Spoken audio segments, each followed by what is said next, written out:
گیا نور رمضان.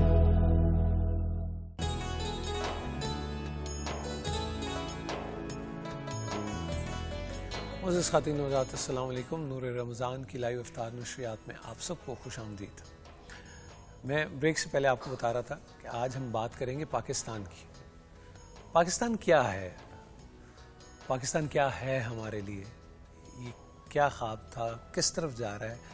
اس کی روحانی دینی حیثیت کیا ہے پوری دنیا میں، امہ میں، ہمارے لیے، آپ کے لیے؟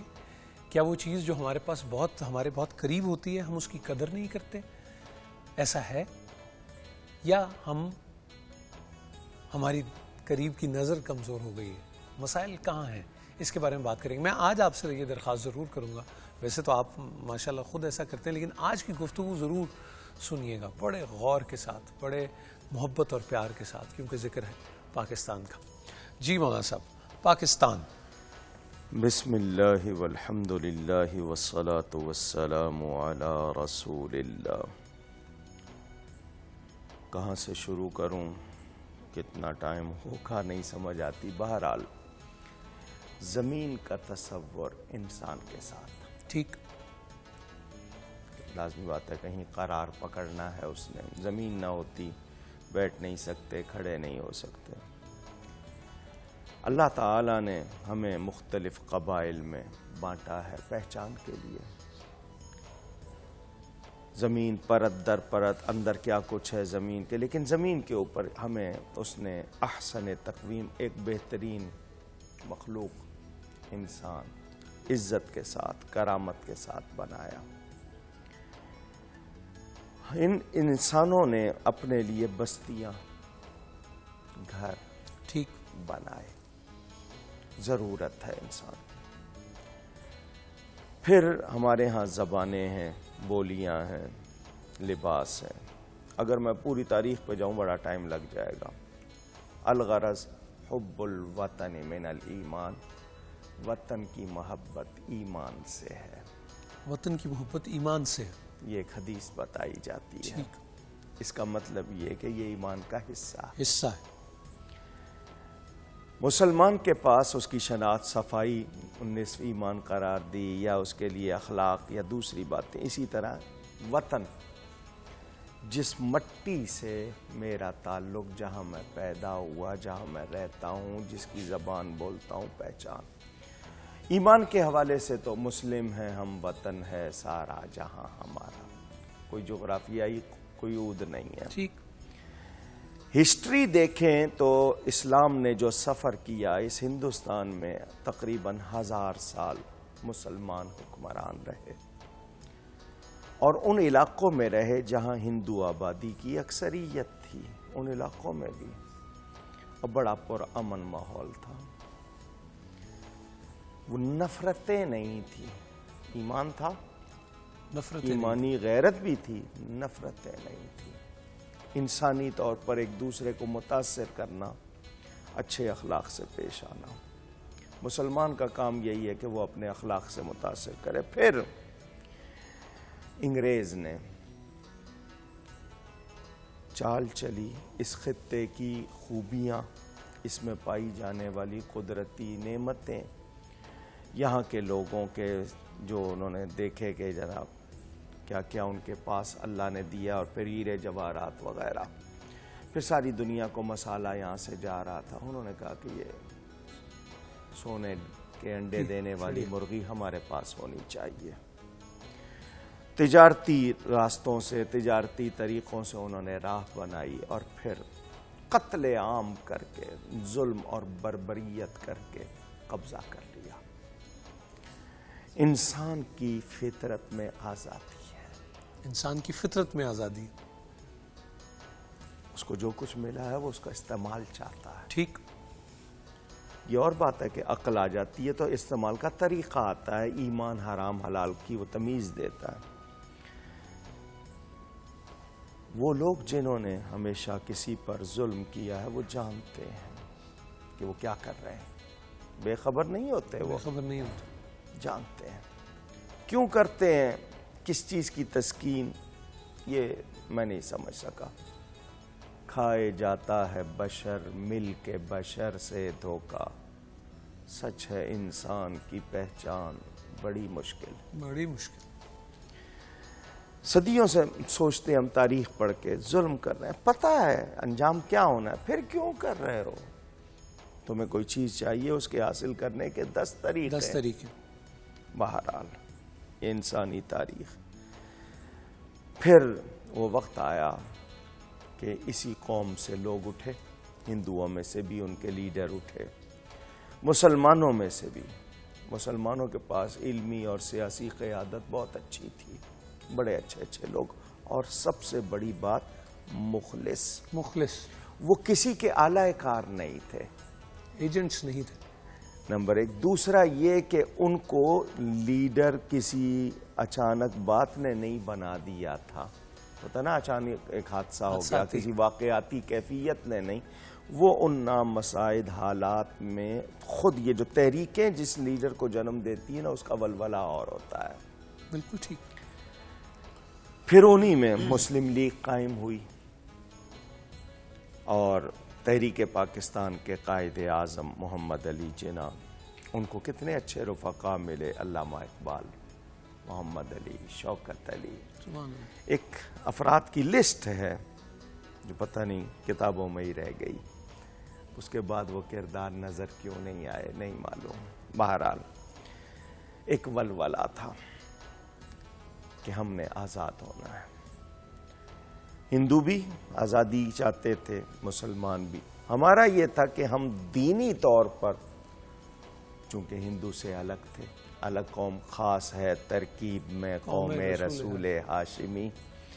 علامہ اقبال کی نظموں نے، ان کے کلام نے ایک روح پھونکی، وہ واقعی ان صلاحیتوں کے بہترین حامل تھے جو کسی قائد میں ہوتی ہے۔ اللہ نے ان کو بہت نوازا تھا، انہوں نے کلام لکھ کے ایک ولولہ پیدا کیا۔ پھر قائد اعظم جیسے وہ لوگ، نہ بکنے والے نہ جھکنے والے، جن کے لیے اصول سب کچھ، انہوں نے اپنی اس مدبرانہ اور اصول پسند قیادت کے ساتھ پاکستان کی وکالت کا حق ادا کیا۔ سبحان اللہ۔ اس ٹیم میں وہ چونکہ بڑے تھے تو ان کو قائد اعظم کہا گیا تحریک پاکستان کا۔ یہ ایک سفر تھا جس میں عورت بھی شامل، مرد بھی، بوڑھا بھی، جوان بھی، بچہ بھی، کمزور بھی، نابینا بھی، اپاہج بھی، جس کے پاس جو تھا وہ یہ نہیں جانتا تھا کہ میں کیا کر سکتا ہوں، بس وہ یہ کہ کچھ کرنا چاہتا تھا، اور اس کا جذبہ تھا کہ میرا کچھ حصہ ہو۔ ان سب نے مل کر ایک آواز کہ ہم لے کے رہیں گے پاکستان، بٹ کے رہے گا ہندوستان۔ پھر اس میں دین کا عنصر آیا، کیونکہ معاشی خوشحالی اور دینی آزادی یہ 2 پوائنٹ تھے۔ مسلمان اپنے مذہب کے مطابق آزادانہ بسر کرنا چاہتے تھے، وہاں پر ان کے ساتھ ایک امتیازی سلوک تھا، تو اس لیے خوشحالی معاشی نہیں تھی، داخلے ملنا۔ اب یہاں یہ بات آتی ہے، کیا وہاں نماز روزے کی آزادی تھی یا نہیں تھی؟ حج پر جا سکتے تھے یا نہیں؟ سب کچھ تھا، تو پھر پاکستان کی ضرورت کیوں پیش آئی؟ بالکل ٹھیک۔ یہ بھی ہمیں یاد رکھنا جی، اور ہمیں اس پہ بات بھی کرنا۔ چنانچہ یہ ایک پوری تحریک چلی، ہر طرف سے صدا اٹھی، جہاں مسلمان تھا وہ اس پر مسلم لیگ کے مطالبے پر کہ ہمیں الگ ریاست چاہیے پاکستان، اور اس میں ہمیں اپنا دین اسلام مکمل عملی طور پر نافذ کرنا ہے، معاشی خوشحالی بھی۔ چنانچہ مسلمانوں کی اکثریت والے علاقوں میں خاص طور پر اور باقی میں ایک انقلاب آیا۔ 15 اگست اور رمضان المبارک کا مہینہ، جمعۃ الوداع، اور ساتھ میں شب قدر، سبحان اللہ، جو اتفاق سے اس سال پھر وہی ساعتیں آ رہی ہیں۔ ہم 14 اگست کو مناتے ہیں، صرف یہ کہ انڈیا والے 15 کو تو 14 اس لیے کر لی ہے، ہماری تاریخ 15 اگست۔ اور رمضان کی ایک نسبت، اور پھر نزول قرآن والی رات کی نسبت۔ قرآن ہمیشہ کے لیے ہے، اس کی برکت سے یہ ملک ملا، انشاءاللہ ہمیشہ رہے گا انشاءاللہ العزیز۔ انشاءاللہ۔ اور پھر ملا ہے قرآن والی نزول کی رات میں، شب قدر میں، اور اگلا دن جمعہ، اور بارش ہو رہی تھی، رحمت برس رہی تھی۔ یہ سارے اشارے میرے اور آپ کے لیے یہی ہیں کہ ہم اپنے اس اصل مقصد سے جڑے ہوں۔ یہ ملک ہم نے فرنگی کی صرف جسمانی آزادی نہیں، ذہنی آزادی بھی ہمیں چاہیے۔ جی بالکل ٹھیک۔ ہم اب تک شاید ذہنی طور پر آزاد نہیں ہو سکے، اور سچی بات ہے ہمیں اس کے بعد کوئی محب وطن لیڈر نہیں ملا۔ جتنے ملے انہوں نے اپنے آپ کو ذہنی، جسمانی، جس طرح طور بھی دوسروں کا غلام بنایا ہوا تھا، انہوں نے انہی کا کام کرنا چاہا، جس کی وجہ ہے کہ آج ہمیں وہ چیز منزل نہیں مل سکی۔ یہ پاکستان معنوی طور پر بھی اور حروف کے اشارے میں بھی تو پاکستان ہونا چاہیے۔ سبحان اللہ۔ اچھا، اس میں جب تحریک چلی تھی تو کوئی پنجابی، مہاجر، پٹھان، سندھی، براوی، یہ چیزیں نہیں تھی، ایک ہی جذبہ تھا۔ پاکستان کا مطلب کیا؟ لا الہ لا الہ الا اللہ محمد الرسول اللہ۔ جو لوگ آدھا کلمہ پڑھتے ہیں انہوں نے پاکستان بھی آدھا کر دیا، پورا کلمہ پڑھنا یہ تھا، اور معاشی خوشحالی۔ آج اس کے بعد کتنا عرصہ افواج پاکستان نے اور یہ جمہوریت نے اور یہ قلعہ بازیوں نے ایک عجیب سا ماحول رکھا، نہ ہم ادھر کے رہے نہ ادھر کے۔ اللہ تعالیٰ اور اس کے رسول سے ہمارا پیمان ادھر کمزور ہوا، ادھر وطن کی تعمیر و ترقی بھول گئے۔ وہ ملک جو ہم نے کتنی ماؤں بہنوں کی قربانیاں، کتنے جوانوں کی جوانیاں لٹا کر حاصل کیا تھا صرف اللہ کی رضا کے لیے، اور ہمارے آج تک حکمران کہتے ہیں کہ مدینہ منورہ کے بعد یہ دوسری ریاست ہے جو اسلام کے نام پر قائم ہوئی، خود کہتے ہیں، پھر اسلام سے بھاگتے ہیں۔ رمضان میں یہاں قتل و غارت ہوتی ہے، محرم ربیع الاول پر اپیل کرنی پڑتی ہے مسلمانوں سے کہ پرامن رہیں، غیروں سے نہیں۔ یہ وہ ملک ہے جہاں مسجدوں میں ہمیں پانی کے گلاس کے ساتھ زنجیریں باندھنی پڑ گئیں۔ یہاں مسجد جو سب سے زیادہ محفوظ ترین پرامن جگہ تھی، اس کو بھی ہم نے غیر محفوظ بنا دیا۔ ہم لوگوں نے بھائی چارے کی بجائے، محبتوں کی بجائے عصبیتیں اگا لی۔ جاہلیت کے ہم پتہ نہیں کون سے خول چڑھا کر پھر درندے بن گئے۔ وہ مسلمان جو مسلمان کا محافظ نیل کے ساحل سے لے کر تا بخا کے کاشغر، کہاں کاشغر کہاں نیل، اس پورے علاقے میں وہ ایک ہوں یا ایک ہوں، دونوں طرح پڑھا جائے تو وہ چیز نہ رہی۔ ماؤں بہنوں کی عزت و عصمت اپنے گھر میں محفوظ نہیں رہی۔ یہی وہ عورت اگر غیر مسلم بھی تھی، مسلمان کے گھر میں آتی تھی، کہتی تھی میں محفوظ ہوں، میری عزت کو کوئی خطرہ نہیں، پارسائی کو کوئی خطرہ نہیں۔ وہ اب اپنے بھائی کے گھر میں اپنے آپ کو غیر محفوظ سمجھتی ہے۔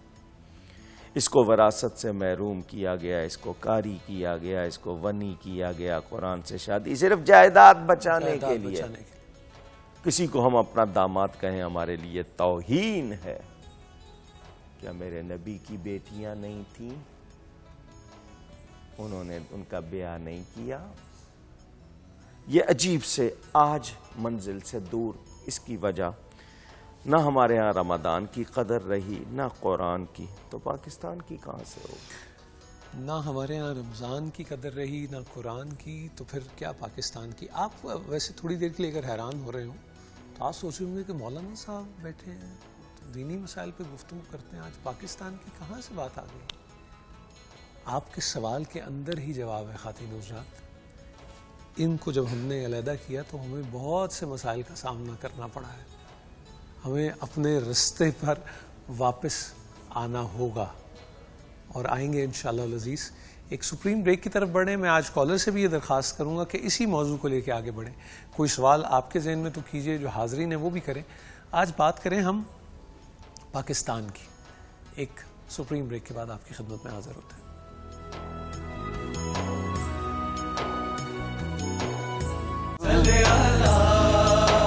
چھا گیا نور رمضان.